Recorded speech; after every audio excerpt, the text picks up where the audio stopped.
Strategic Living with Brian Holmes, episode number 45. Change your mind, change your world.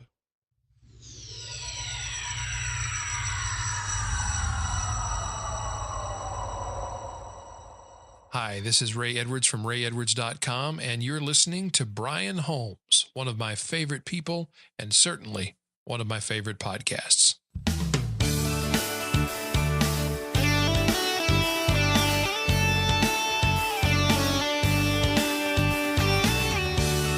Welcome to the program, everybody. Guess what? You have found the Strategic Living Podcast, where we are all about transforming minds, developing leaders, activating destinies, awakening dreams.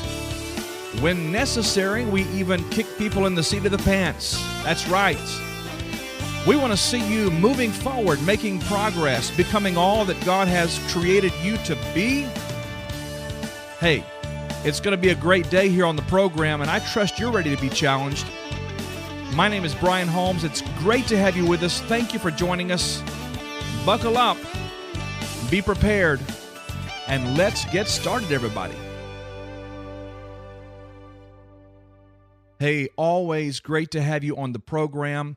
If you are someone who listens to us on a regular basis, I want to say thank you for being so consistent, so faithful. I trust that what we're providing to you here is a blessing. I trust it's a challenge to you. I trust that it is causing you to think more about your future and more about what you can be, what you can do, what is possible, because all things really are possible through Jesus Christ. Whatever God has said about you, whatever He has determined before the foundations of the world concerning your life, your destiny, your capacity, that which you can be and do and accomplish in this world, well, it's true. Whatever He has decided, it is true. And I don't know about you, but I just assume go ahead and align my beliefs, my thoughts with what He thinks about me and go be that guy. And I trust you feel the same about your life and about your family and about your future. It's going to be an awesome program today. Before we dive into the content, I do want to share this with you. I am really on a mission right now to get the word out about what it is we're doing at brianholmes.com. You are consuming this online radio program today, and I trust, of course, it's a blessing to you. But in addition to this weekly podcast, we also offer something called Monday Mastery. These are bite-sized nuggets. These are leadership-driven teachings. These are little encouraging words, things that challenge the status quo. And every Monday, we put out a new YouTube video on our website, on YouTube, and it's just to encourage, to inspire, to maybe nudge you a bit, to provide a little bit of a feather on the big stack of things that creates a tipping point and moves you toward a better future for your life and for what it is God's called you to do. So in addition to the podcast, Monday Mastery, we offer blog posts from time to time and various resources. We want you to help us to get the word out. How do you do that? Well, by visiting the website weekly yourself. That's one great way to do it. In fact, I would encourage you, if you've not already done so, to subscribe to our website. And that does not mean we're going to get blasted with 45,000 spam emails and all kinds of ads and all of that. We don't roll like that. I value my time. I work towards inbox zero every day. But once a week on average, you're going to get an email from us just sharing with you the week's podcast, the Monday Mastery video, and any of the resources we're putting out that week. We just want to keep it in front of you. And then, of course, you can forward that email to someone, or you can invite them to join with us in this mission to grow leaders, to engage life, and to pursue excellence in all areas. Well, that's one way you can do it. Subscribe to the weekly email digest. Secondly, when you're on our website or when you're consuming these via your iPhone or your Droid or whatever it is you are using, share it on Facebook, on Twitter, on LinkedIn, on Google+, wherever it is that you engage people, engage your friends, engage family, engage your sphere of influence. Share these posts, share these podcasts, share our Monday Mastery videos, get other people involved and engaged in hearing a word that encourages them. That would help us greatly. Another way that you can do that is by subscribing to the podcast itself. If you consume these via iTunes, then you would go to iTunes and subscribe to the Strategic Living Podcast with Brian Holmes. Subscribe, and that automatically brings into your iTunes player this podcast each week. Once you've listened to it, you can delete it, you can mark it, you can save it, or you can share it. If you listen via Stitcher, we're also on Stitcher. Same thing there. It just gives you a means to share it. So, 1, subscribe to our weekly email updates. 2, share these posts and these podcasts and our Monday Mastery videos by putting them through LinkedIn, Twitter, Facebook, Google+, etc. And then 3, subscribe to the actual podcast in iTunes, on Stitcher, wherever it is you consume that, and share it with your friends. That would be such a great help. It just helps us to get the word out. We want to reach as many people as we can with a message of hope, a message of healing, a message of equipping and encouragement, and that'll be a great thing. So that's my spiel for today, but I wanted to share that with you because we want to reach people. We want to help people to grow.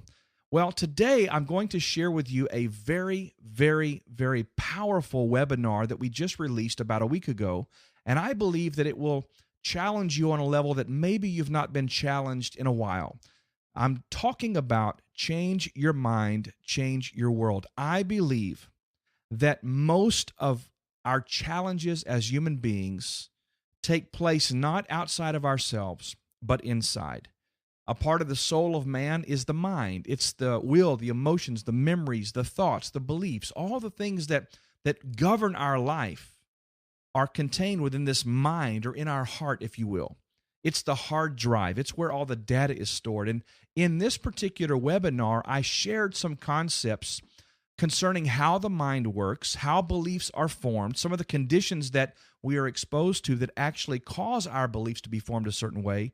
And then from there, we moved into 7 steps to shift and to change your mind, because until your beliefs change, the outcomes will not change. Until the data you're working with is recomputed or reconfigured, or in some cases, utterly replaced by godly beliefs, things that God knows to be true about you, then it's really impossible to expect a different result in certain areas of your life.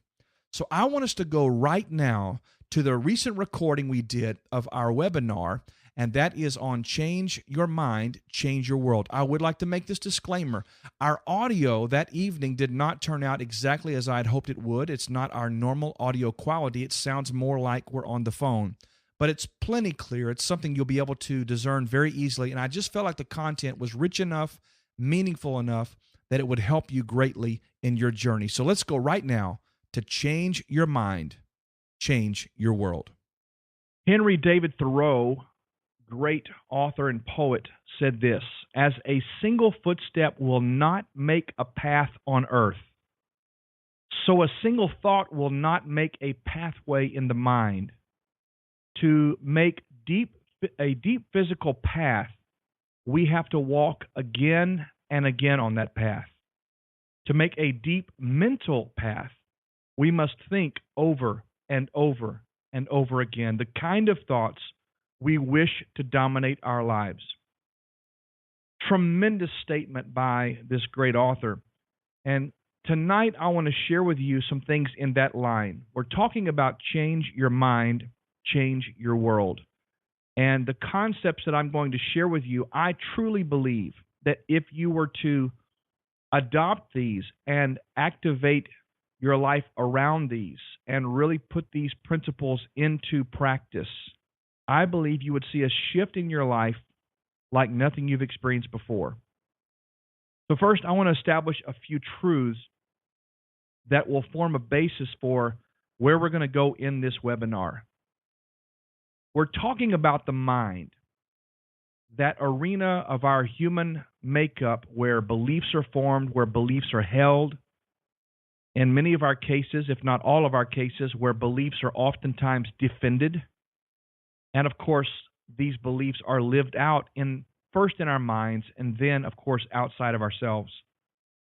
Before I go much further tonight, I want to tell you that this arena of the mind is one that those in the Christian faith or the church world or the religious mountain tend not to want to deal with much. We leave that to the psychologist to the psychiatrist, and even in that regard, we don't really regard that as something that is important. In fact, the mind has been, in many ways, not really dealt with much as it relates to our walk with God.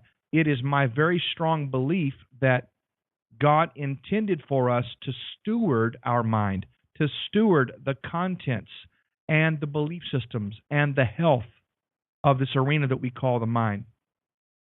The mind is that part of us that houses memories. It is the collecting place for all of our reference points that we have established over time. It is where we hold facts or the truth as we perceive it to be. It is where we reference back to and consider our experiences. It is also the bank or the vault in which we hold our knowledge base, the things that we have learned, whether through classrooms, whether through our educational process as children, and maybe even into university. Maybe it's knowledge that we have obtained through our experiences, through modeling, through things we've seen others do, or maybe our family environments. Maybe it's even knowledge that we have gained or adopted by way of traumatic things that have taken place in our life or very difficult words that have been spoken to us. The knowledge or the beliefs that we hold, whether true or not, these are all housed in what I am referencing tonight as the mind. Again, let me remind you, we're talking about change your mind, change your world. The book of Proverbs tells us this: as a man thinketh in his heart, so is he. And that principle could not be more true. What you believe to be true about you, what you believe to be true about other people, what you believe to be true about the opposite sex, what you believe to be true about money, what you believe to be true about anything in life is exactly what is going to be produced in your life. Your beliefs actually produce outcomes. What we think, what we believe, what we allow as truth in our lives, whether it's actually true or not, governs the outcomes in our lives in a very real, in a very tangible, very measurable way. So it stands to reason that if there is a limiting belief or if there is a pattern of thoughts that we allow in our mind, that if we were to change our mind, if we were to address those limiting beliefs, if we were to challenge the status quo, if we were to actually go after those things, vet them to the farthest degree and determine once and for all, are these things true and are these beliefs worth holding to? If we were to change our mind, change our beliefs, then the byproduct, the automatic result of that is our lives and everything they pertain to changes as well. Higher thinking produces higher results. So let me give you a few things that I believe to be true about the mind. God, as a creator, and he is at his very least a creator, possesses creative powers. He literally spoke the worlds into existence. So his word produces creative things. So if we are made in his image and in his likeness, then we also possess creative powers. Our DNA, our very makeup, allows us to think a thought, to speak a word, and that thought or that word becomes tangible. It becomes life. John chapter 1 tells us that in the beginning was the Word. That word there really is thought.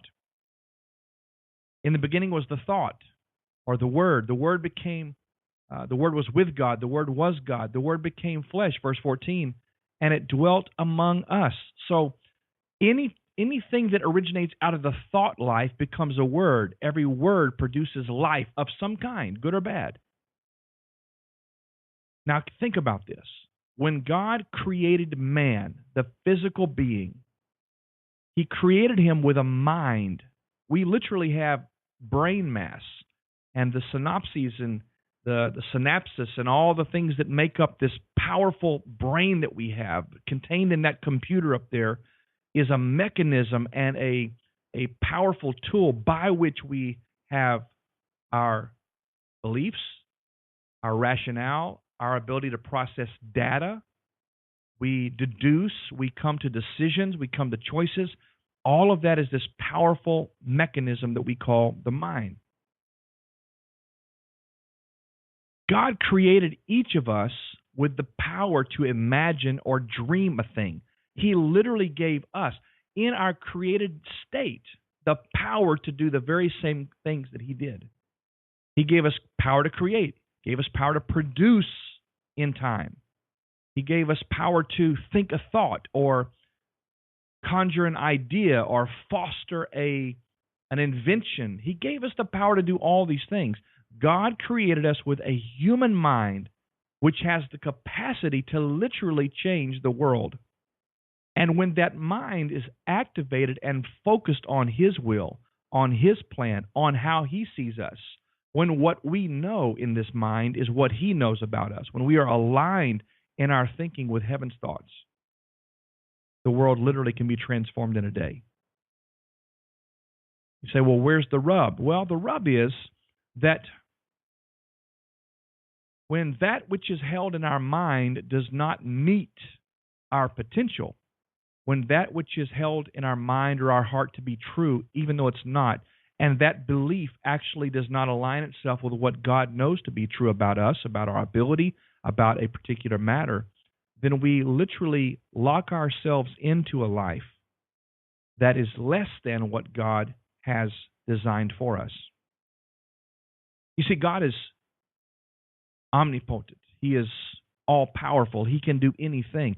In fact, the Word of God tells us that we can do all things through Christ who strengthens us. Well, when we look at that paradigm, we understand that we must put on the mind of Christ in order to do things through Christ. We can't have a faulty mind and expect to be able to do anything that we've been given to do. Yet, when we put on His mind, we are able to do anything. It is only when that which is held in our mind does not meet our potential that we limit ourselves to a life that is less than God's plan. The mind, the thoughts, the beliefs that we hold, these things literally govern our ability to produce God-size results. Now, while you and I possess unlimited potential, and by the way, I believe with all of my heart that you do, you literally do not have a max on your potential. You're created in God's image, in His likeness. Therefore, it is not a matter of what you are capable of. It is literally a matter of what can you believe. What can you embrace? If heaven has said this about you, if you can believe it, you can literally receive it. What your heart believes is exactly what will determine the direction or the outcomes in your life. Someone once said that we actually move toward our current most dominant picture of how we see ourselves or how we see our future. In other words, the image that you hold in your mind about your tomorrow is the image that you are actually moving toward very quickly. Therefore, if the image that I hold concerning my tomorrow, if the opinion that I have about my potential future is negative and limited, I am literally moving toward the picture that I hold. So the image or the belief that I hold in my mind concerning a thing produces exactly the outcome of what I've imagined. But if the image or the belief that I hold is not what God knows, then I produce a result that is so far beneath what God designed me to produce.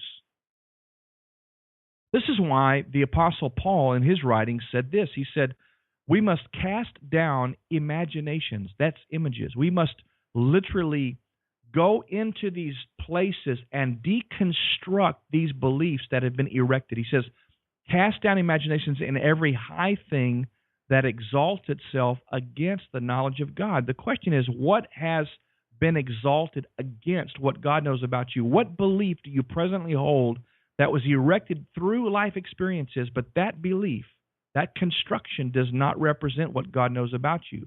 And here's the piece. We can pray and ask God to heal us or to help us in those areas, but the onus is upon us to deconstruct the belief. We have to deal with the belief.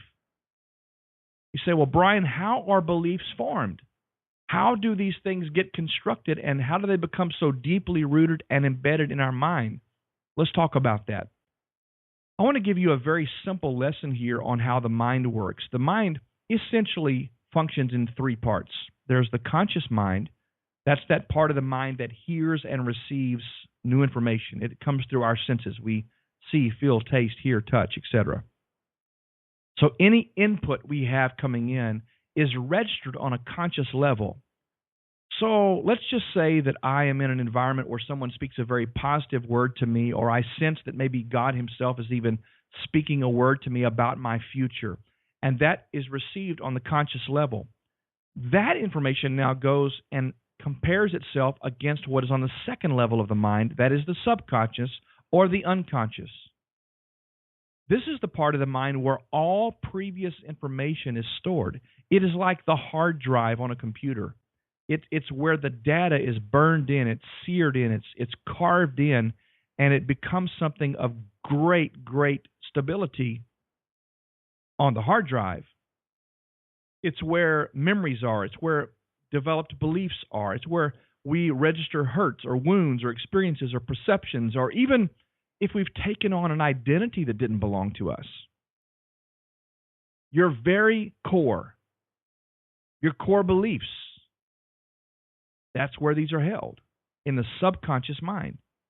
Everything you do, every decision you make, every position you take on something, it's because of what you believe on this level. So let's quickly review here. The conscious mind is where new information comes, but that new information now is going to go and register itself to see if it is compatible with what I know to be true on the subconscious level. I can receive brand new information that inspires me to go out and do something great, or to go out and take a risk, or to go out and start a business, or to go start a ministry. I can hear something, see something, read something, and that information inspires me and moves me. But before I can take action, that new information now has to go and be graded against what I know to be true about me on the subconscious level.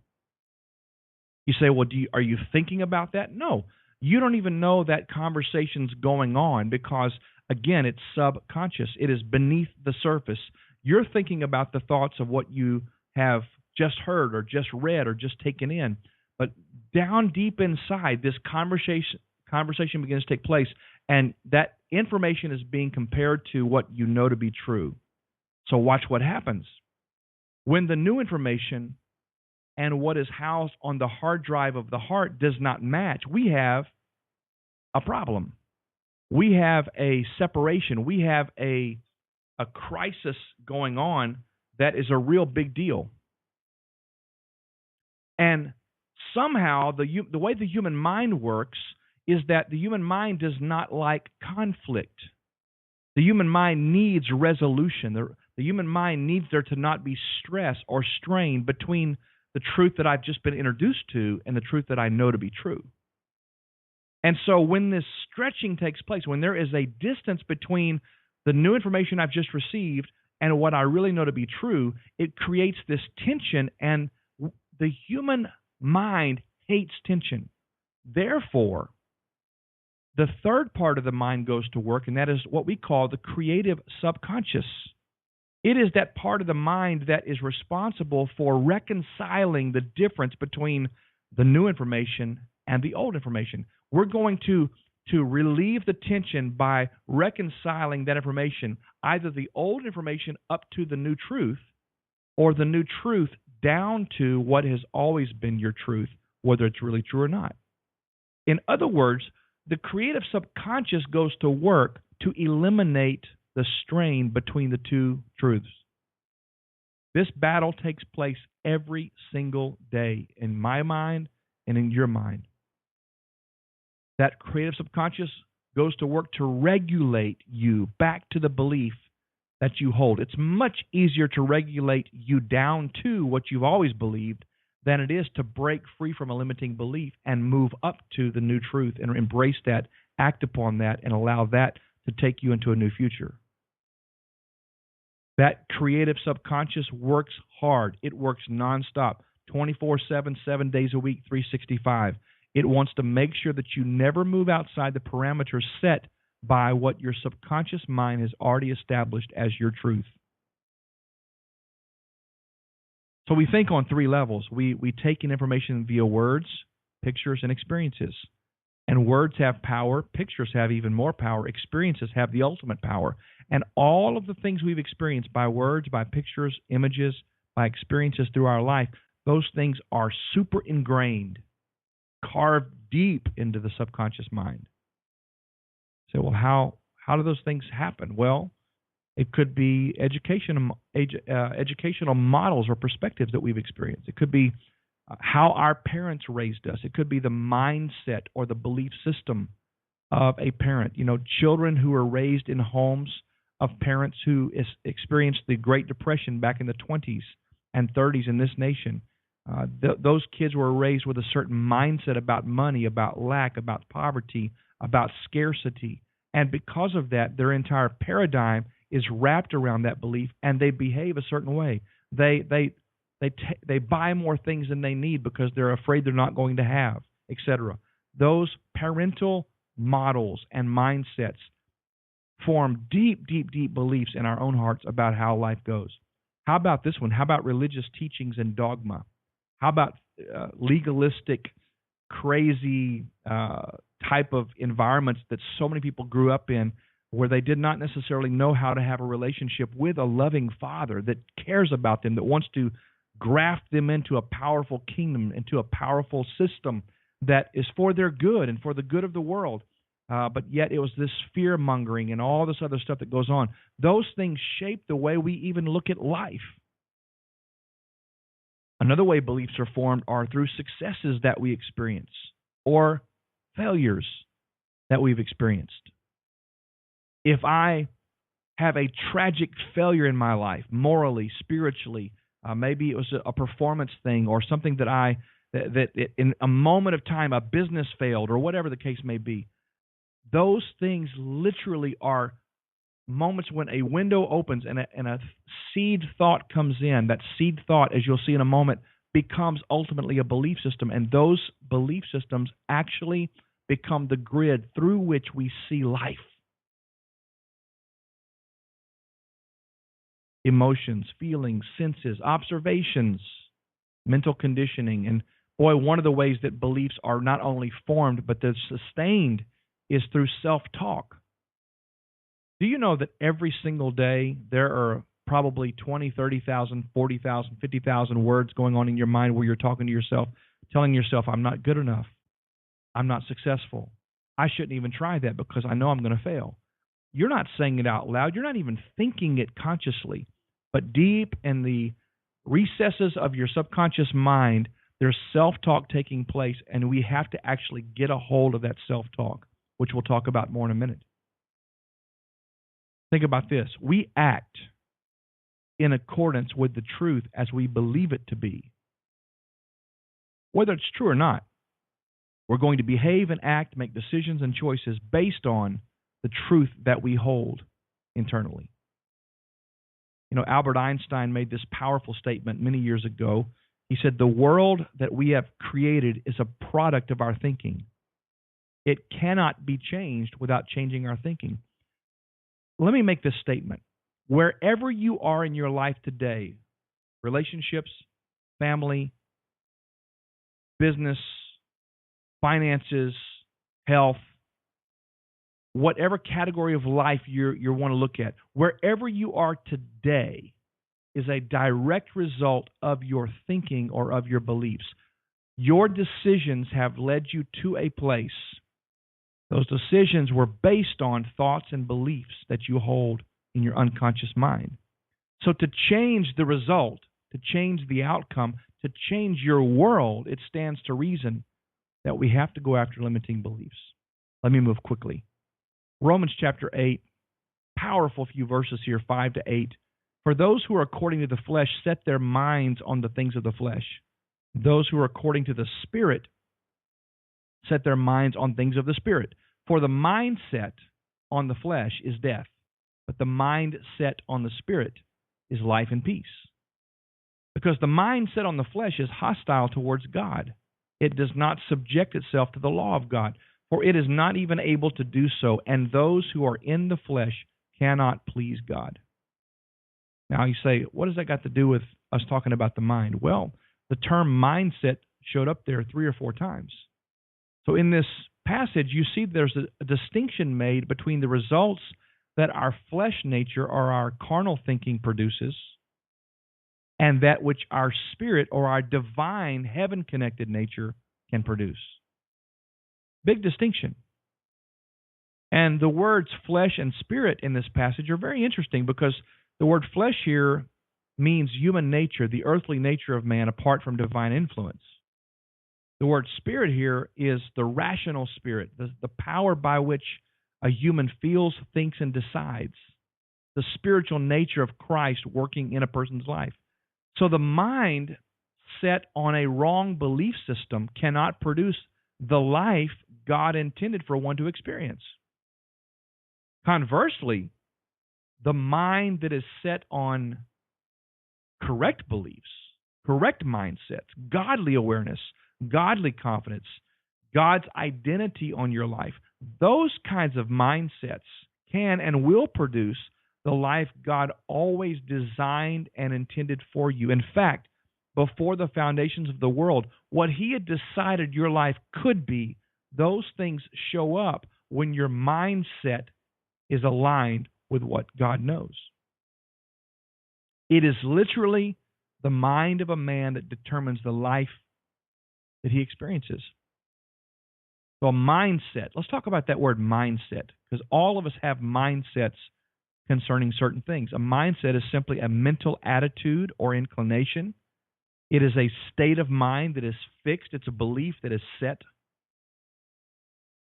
One translation in Scripture uses the word stronghold for mindset. Interesting, because we love to talk about spiritual warfare in the church, but most of what we want to tack up to spiritual warfare is really a war that's taking place between our ears. It's a mindset. It's a stronghold in our own heart, in our own mind concerning something. It really comes from the word phronema, Phronema, and it's concerning what one actually possesses in his mind, his thoughts, his beliefs. It's what is the makeup of what's in that container. It is that which governs the behaviors, actions, and outcomes of one's life. A mindset purely is a pattern of thought. So how are mindsets formed? Well, several categories here. Social, in the social sense, you have political affiliations. Boy, look at today's world and tell me that there aren't rabid mindsets at play among certain groups of people. You have ultra-conservatives, you have Tea Party, you have socialists, you have people that are leaning very heavily toward communists. Racism is a mindset tied to the social sector. All these things are mindsets. And once somebody gets something, you have people that vote for a certain party, they have absolutely no idea why they do what they do. They couldn't even explain it. But they have adapted a mindset based on inputs, and they behave in accordance with how their mind is set. Well, you also have family issues here. You have, if you were raised in a family where your parents were very affectionate and very touchy and expressed their heart and their love towards you, then you have a certain mindset about relationships. If you have, like me, you were raised in a home where there wasn't a lot of hugging, there wasn't a lot of kissing, there wasn't a lot of, attaboys or I love you, son. Those kind of things. That can produce a particular mindset. It does not mean the mindset is forever. You have to challenge the mindset and elect a different path. How about a family where the man, oh boy, this is going to get touchy here. How about a family where the man is weighted on hand and foot by the wife? You tell me children growing up in that home don't take on a particular mindset. Of course they do, because they've watched this be modeled. Or let's put the shoe on the other foot. How about a husband who is a doormat and just does everything all over the place and is pretty much, expected to do everything? It could go both ways. How about a mindset that the man or the husband in the home should be the only provider, the only person who works, the sole provider? Well, it's a mindset. It's neither right nor wrong, but it does create a mindset for those who have been in that environment for any length of time. Well, some people think that marriage is sacred and holy. I tend to believe that very strongly. Other people could care less. Just live together, hang out. What's a piece of paper? Just covenant doesn't mean anything. Just let's love each other, be together, and whatever. Well, that's a mindset. Those mindsets are produced out of experiences, out of modeling, out of things that were taught or not taught. Relationships. Well, how about this mindset? I can't trust anybody. That's a mindset. Well, that's obviously been born out of someone's experience. I've heard this one in many years of counseling. All men are jerks. I just don't trust any man. I'll never trust a man again. That's a mindset. Somebody's made up their mind that they can't trust anybody and all men are jerks. Well, that has to be challenged if you're ever going to have a full life. Or how about this mindset? I won't let anybody too close to me because I've been hurt too many times. How about this one? Everybody's out to get me. Or friendships never last. I'm just giving you examples of mindsets. There's a category here that really, really is big to me in the economic and financial area, a poverty mindset. Do you know anybody that has a poverty mindset or a mindset of lack or scarcity? You know anybody like that? How about a mindset of entitlement? Everybody owes them something. The mindset of a beggar or someone who is constantly mooching off of others. How about a greedy mindset, selfish mindset? There's one for you. How about someone who is immensely materialistic? How about this mindset, someone who is image-driven? I want to present myself as this image, so therefore I'm going to drive this, dress like this, look like this, and pretend like this. My life behind the scenes is something totally different, but it doesn't matter. It doesn't matter what my life is back here. I want to present this image. How about the mindset of instant or delayed gratification, respectively? How about planning and saving, or just spend it all right now? If I got it in my pocket, it's going to get spent. These are all mindsets. Then you get into religious mindsets, legalistic mindsets, prideful mindsets, outward projection, inwardly empty. How about the scripture that says having a form of godliness but no power? Doctrinal dogmatisms, people that get hung up on doctrine and know little about relationship. And then you have people that hide behind ignorance. They mask their ignorance by how loud they are or how many scriptures they think they can quote. Religious mindsets. And some other ones, defeatist mindsets, pessimistic mindsets, victim mindsets, martyr mindsets, all these things. I could just go on all night about this, and I'm not going to do that. Mindsets are formed out of our experiences and our beliefs. So what kind of effects do mindsets have on us? Well, a negative mindset causes a perpetual posture of doubt. Doubt creates hesitation or paralysis where I'm just too fearful. I'm not sure, therefore I'm not going to do anything. I'm going to hesitate. Hesitation always leads to failure because one who is not willing to act can never even enter into what's new that God may have put in front of them. Mindsets are what creates your expectations. If you walk around every day waiting for the other shoe to drop, guess what's going to happen? It probably won't be a shoe. It's going to be a piano fall on your head. Your expectations are literally self-fulfilling prophecies. What you expect, you will get. All of this is what comes out of the mind.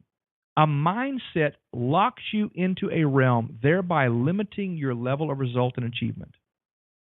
Well, how are these things formed? Well, our mindsets are developed throughout our lives. And again, I go back to this. They're based on words. pictures experiences. Our mindsets, if not challenged, literally lock us into a path that is insurmountable. We must take down the walls that our mindsets have locked us into. If my mindsets and my thoughts and my beliefs are not aligned with what God knows, it causes a deficit or a liability in my ability to perform, in my ability to move forward, in my ability to be the man or the woman God's called me or you to be. A godly mindset, an aligned mindset, empowers and engages my potential, releases me to perform at levels beyond natural ability. Mindsets, which are simply strongly held beliefs, are contained in the subconscious part of our mind. They become second nature, meaning we don't even think about them. You don't consciously think about these beliefs. You act second nature. You act out according to what you've already selected to be truth. In other words, our mindsets, whether good or bad, create for us what is normal or what is expected. If my normal, whatever's normal to me, right or wrong, if my normal is not producing the results that I know I'm capable of, if my normal is not producing the results that I'm dreaming about or wishing for, then what has become normal to me is likely not normal at all.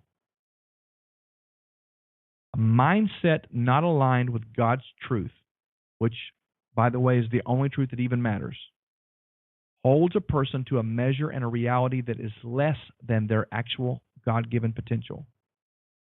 But a mindset aligned with God's truth awakens, engages, empowers, and releases my God-given potential and converts it into real, tangible, supersized, crazy results. The moment I get my mind where it really needs to be, everything around me in my world begins to align itself with truth. Romans chapter 8, 26 to 30 says this, "In the same way the Spirit also helps our weakness. For we do not know how to pray as we should, but the Spirit Himself intercedes for us with groanings too deep for words." Listen to this now. "And He who searches the hearts knows what the mind of the Spirit is, because He's interceding for the saints according to the will of God." So God, capital H, He who searches the hearts, He knows exactly what God has in mind for you, because He knows what the will of God is. He's already seen truth. Verse 28.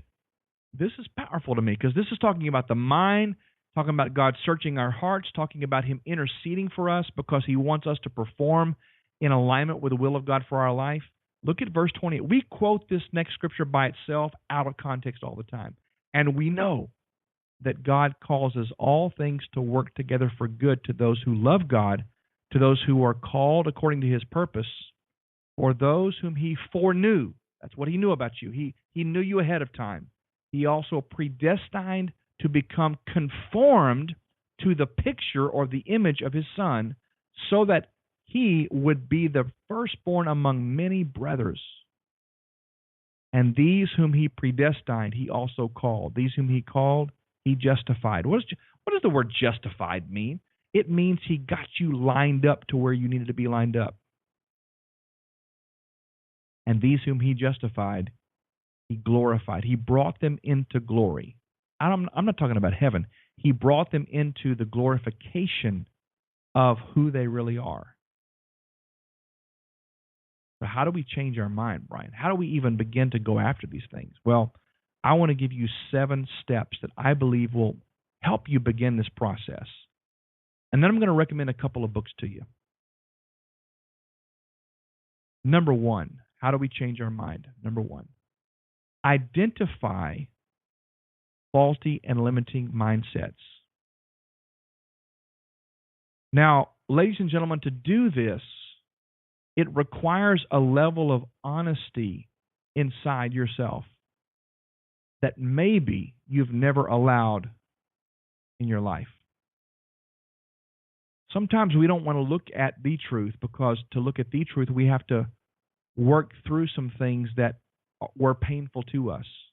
We have to deal with failures. We have to deal with hurt. We have to deal with disappointment.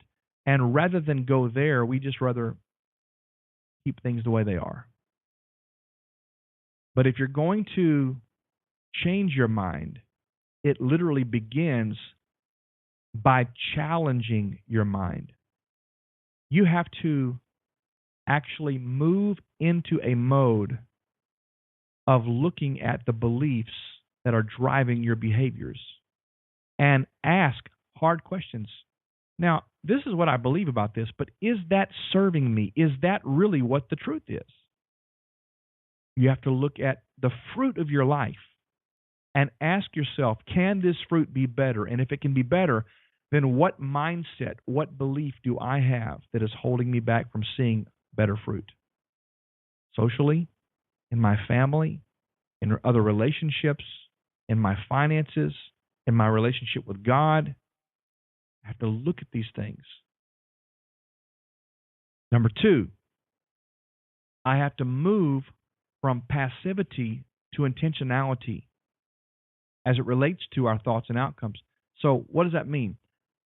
When I identify a limiting belief, something that I recognize, this mindset is holding me back, I have to become ruthless, intentional, active in tearing that thought down. Paul instructed us to take every thought captive, arrest it. Another passage says, gird up the loins of your mind. Why in the world would we gird up the loins of our mind? What kind of a word picture is that? It's very simple. Thoughts and beliefs reproduce themselves. Loins is the reproductive systems of both male and female. So we have to take every thought captive. We do not negotiate with limiting beliefs.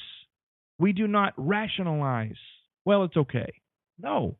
If we see that the fruit is not being borne out in our lives that we have the potential to bear out, we must go after the belief. Take no prisoners. Tear it down. Deconstruct it. Bury it. Gird it up. So I can't be passive about limiting beliefs. And I can't be lackadaisical about limited results.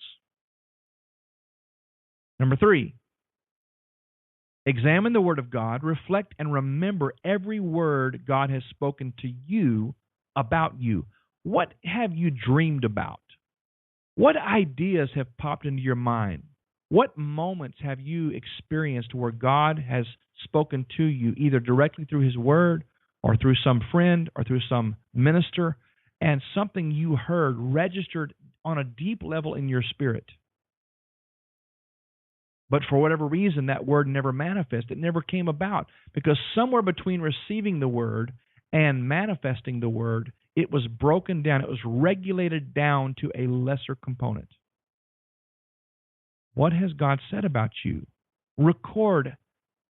Write it out. Take those statements and turn them into affirmations, and begin to use God's word to reform your mind. From each statement, create summarized, this is number 4, from each statement that God has spoken to you about you, create summarized affirmations or confession statements that reform and replace those limiting beliefs.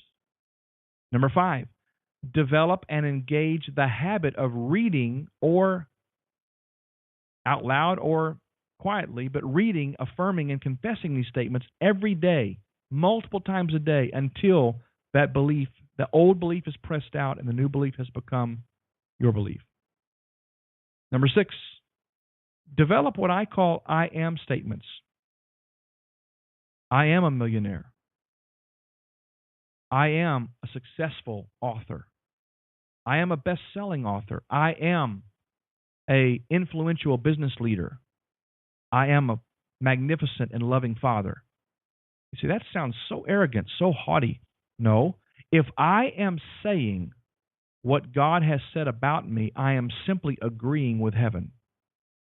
So develop I am statements. There's nothing wrong with saying what God has said. In fact, it's a good idea because, man, where two or three agree on anything, guess what? It's established. So if God has said it, I should be saying it. So say it about yourself. It's not hard to look at somebody else that you're speaking to or loving on or encouraging and say, you are such an amazing father. We don't think twice about saying it about somebody else, but boy, to say I am and fill in the blank behind it, here's the deal. We must begin to say I am and fill in the blanks with positive things because in our mind, there's a conversation going on that doesn't sound like what we're trying to put on the outside here. Number 7, engage in accountability. Have several people around you that you trust. Share with them the beliefs that you have identified that are limiting.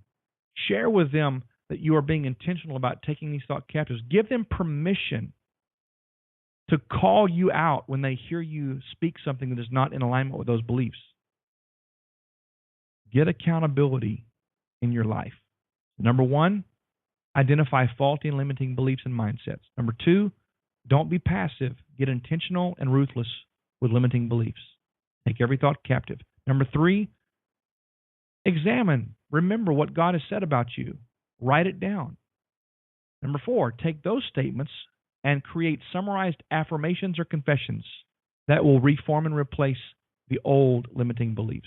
Number 5, develop and engage the habit of reading, affirming, and confessing those statements every day until they become your beliefs. Number 6, develop I am statements and fill in the blank. Lots of them. Say them out loud. Record yourself saying them. Play it in your car. Whatever you have to do. And number 7, engage in accountability. These are steps that I believe will radically change your life. I believe if you change your mind, you really will change your world.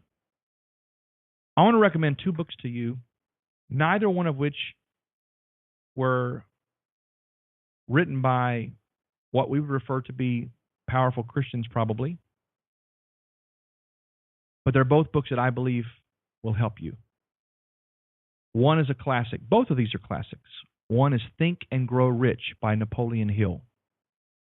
And listen, be mature, okay? If there are things in any book that you read that you know do not align themselves with God's word, okay, be mature. Take the meat, spit the bones out. Don't toss the baby out with the bathwater, though. Think and Grow Rich, Napoleon Hill. The second book, As a Man Thinketh, by James Allen. Those are 2 of the most powerful resources that have shaped, impacted, and absolutely brought me to a place where I am truly being transformed by the renewing of my mind. I leave you with this. Where you are today is a result of decisions and choices you've made.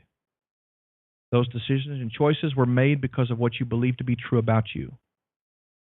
If there's any area of your life that you're not satisfied with, any area of your life that you are not content with, any area of your life that you know God has more for you, it begins by changing your mind.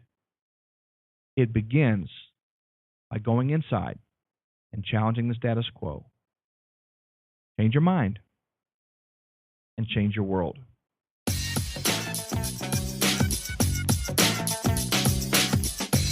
Well, I trust that was a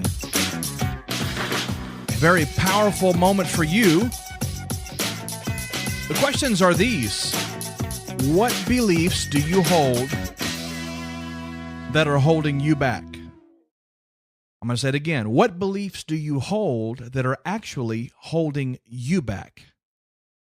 What limiting thoughts are constantly being regurgitated in your mind that are actually paralyzing you? They are debilitating to you. They are keeping you from not only becoming all that you can be, but that they are actually locking you down to a state that is far beneath what God has in mind for you. I challenge you, examine yourself, go deep, take those 7 steps we gave you in the webinar today and really do the homework and allow your heart to be free. Allow your heart to be transformed so that you can be renewed in the spirit of your mind and you can actually become the very full measure of what God has designed you to be, and you can accomplish and have and partake of and enjoy all the blessings, all the benefits that go along with that. Well, as always, it's great to have you on the program. Thank you for joining us today. Trust that this has been a blessing to you. Hey, a quick reminder, we're still working toward launching our DFW, Dallas-Fort Worth area mastermind group. You'll be hearing more about that. If you'd like to have us come alongside of you and work with you as a coach, a life coach, executive coach, maybe help you with your business ideas, we'd love to talk to you about that. Visit brianholmes.com/coaching.